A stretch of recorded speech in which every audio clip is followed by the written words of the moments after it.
জীবনে একবার ঢোকার তৌফিক দিয়েছিলেন, আলহামদুলিল্লাহ। আমার চোখের সামনে অনেক রাজা বাদশা আমার চোখের সামনে ঢুকছে। জীবনে বহুবার আল্লাহ নিয়েছেন।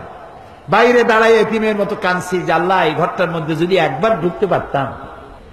কুয়েত এবং ইরাকে যেবার যুদ্ধ বাঁধলো, সেই যুদ্ধের মীমাংসা বৈঠক আহ্বান করলেন বাদশা ফাহাদ। তাতে পৃথিবী থেকে 400 মেহমানদেরকে দাওয়াত দিলেন মীমাংসা বৈঠকে। কেমনে কেমনে আমার মতো একটা ভাঙ্গা ছেড়া মানুষও দাওয়াত পাইল। আমি তখন যখন প্লেনে উঠেছি, তখন আমার মনের মধ্যে একটা চিন্তা হলো, সারা জীবন যে আশাটা করতেছিলাম আল্লাহ যদি এইবার এটা পুরো করতেন। আমাদেরকে হোটেলে নিয়ে জায়গা দেওয়া হলো। এশার নামাজের পর একটা ব্রিফ কেস দিল সমস্ত মেহমানদেরকে। ব্রিফ কেসের ভিতরে কাবা শরীফের গেলাপ পাইলাম, আতর পাইলাম, জায়নামাজ পাইলাম, আর পেলাম অনুষ্ঠান সূচি। অনুষ্ঠান সূচিতে লেখা 3 দিনের সমাপনী দিবস, 3 দিন কনফারেন্সের শেষ দিন, ওটা বৃহস্পতিবার দিবাগত রাত। শুক্রবার সকাল 7:30টায় মেহমানদের জন্য কাবা শরীফের দরজা খুলে দেওয়া হবে। আমি তো পড়িয়া আমার চোখে তখন পানি এসে গেছে। বৃহস্পতিবার রাত্রে সকালের অপেক্ষা আর করিনি, গোসল করে নতুন কাপড় চোপড় পরে সারা রাত তাওয়াফ করেছি, নামাজ পড়েছি, সকালের অপেক্ষা করেছি। ফজরের নামাজের পরই আর্মি এসে ঘিরে ফেলেছে কাবা শরীফ। যারা ভেতরে তাওয়াফ করতেছিল তারা বেরিয়ে গেল। মাতাফের কিছু জায়গা তারা আটকে ফেললো, বাইরের থেকে তাওয়াফ হবে। কাবা শরীফের পাশটা খালি। প্লেনে ওঠার মতো বিরাট সিঁড়ি এসে হাজির হয়ে গেল। আমি তো সারা রাত থেকে তৈরি, আমার চিন্তা আমি আগে উঠবো, কিন্তু পারলাম না। তৎকালীন আজাদ কাশ্মীরের প্রেসিডেন্ট সর্দার আব্দুল কাইয়ুম উঠে পড়লেন আগে। 2 নম্বরে উঠলেন রাশিয়া এবং আফগানের যুদ্ধের নেতৃত্ব দিয়েছিলেন আব্দুর রব আস-সাইয়াফ আর-রাসূল। তিনি আফগান মুক্তিযুদ্ধের সর্বাধিনায়ক, তিনি উঠলেন।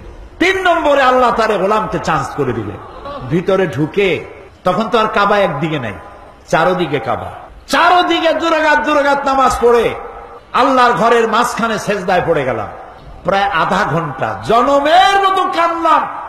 যা মনে আসলো বলতে থাকলাম। হঠাৎ আমার মনে চিন্তা আসলো, আমি বুঝি অন্যান্য মেহমানদের উপরে জুলুম করতেছি, কারণ এই ঘরের মধ্যে 20-22 জনের বেশি লোক ধরে না।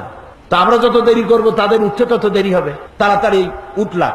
আমি দাঁড়িয়ে দেখি আমার পাশে দাঁড়ানো রাজশাহী বিশ্ববিদ্যালয়ের প্রাক্তন ভাইস চ্যান্সেলর মরহুম ডক্টর M.A. বারী। বুড়া মানুষ, সাদা দাড়ি, চোখ দিয়া বদনার নালের মতো পানি পড়ছে, দাড়ি ভিজে ভিজে পড়ছে। আমাকে আঙ্গুল দিয়ে দেখালেন কাবার দরজার দিকে। আমার চোখ গিয়ে পড়লো কাবার দরজার উপরে, যেখানে উনি আঙ্গুল দিয়ে দেখালেন সেখানে লেখা আছে ওয়াকালা রাব্বুকুম উদউনি আস্তাজিব লাকুম। তোমার রব তোমাকে বলছে আমারে ডাকো, আমি ডাকের সাড়া দেব।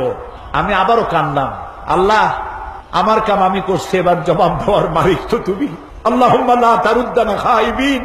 ওর নিচেই দেখি লেখা সূরা কুরাইশ, ফালিয়াবুদু, পুরা সূরা লেখা ফালিয়াবুদু রাব্বা হাযাল বাইত। আমার কাছে মনে হলো যেন আল্লাহ তাআলা কুরাইশদের হাত ধরে বলতেছেন, বেটারা ক্ষুধার সময় যদি খাবার চাও আর ভীতির সময় যদি নিরাপত্তা চাও, ফালিয়াবুদু রাব্বা হাযাল বাইত, এই ঘরের মালিকের ইবাদত কর।